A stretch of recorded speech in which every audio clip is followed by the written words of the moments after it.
The island of Sodor had many visitors, and Sir Topham Hatt had scheduled more trains. Gordon, the big engine, had to work harder than ever before. "Come on," he called to the coaches. "Come on, come on, come on. The passengers rely on me to be on time."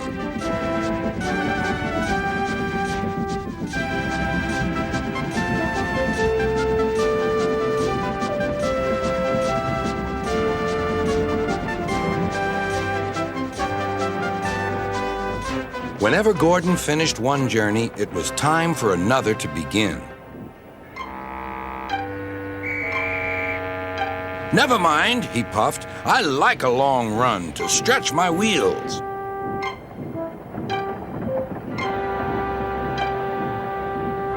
Even so, Sir Topham Hatt decided that Gordon needed a rest.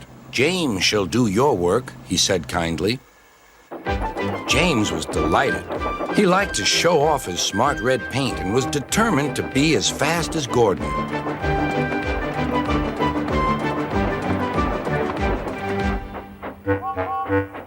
"You know, little Toby," he boasted, "I'm an important engine. Everyone knows it. I'm as regular as clockwork, never late, always on time. That's me." "Says you," replied Toby. Just then Sir Topham Hatt arrived. "Your parts are worn, Toby, so you must go to the works to be mended." "Can I take Henrietta, sir?" "No. What would the passengers do without her?" Toby saw Percy by the water tower. "Don't worry, Toby. I'll take care of Henrietta until you get back."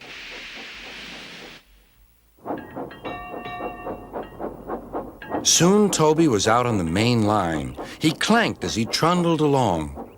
He's a little engine with small wheels. His tanks don't hold much water. He had come a long way and began to feel thirsty. In the distance was a signal. "Good," he thought. "There's a station ahead. I can have a nice drink and a rest until James has passed." Toby was enjoying his drink when the signalman came up. He had never seen Toby before. Toby's driver tried to explain, but the new signalman wouldn't listen. "We must clear the line for James with the express. You'll have to get more water at the next station."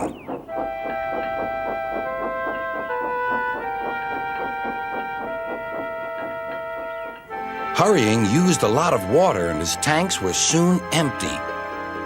Poor Toby was out of steam and stranded on the main line. "We must warn James," said the fireman.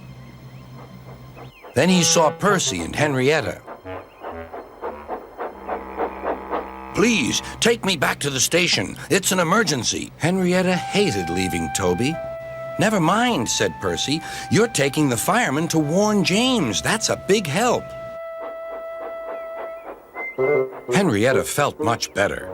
James was fuming when he heard the news. "I'm going to be late." "My fault," said the signalman. "I didn't understand about Toby." "Now, James," said his driver, "you'll have to push Toby."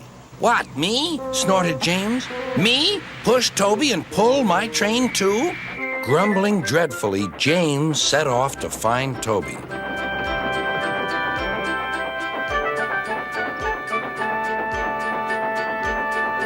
He came up behind Toby and gave him a bump. "Get on, you!"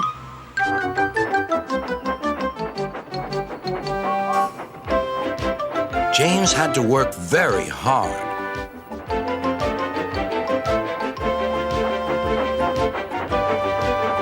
When he reached the workstation, he felt exhausted. Some children were on the platform. "Coo! The express is late, and it's got 2 engines. I think James couldn't pull it on his own, so Toby had to help him." "Never mind, James," whispered Toby. "They're only joking." "Huh," said James. Toby just smiled.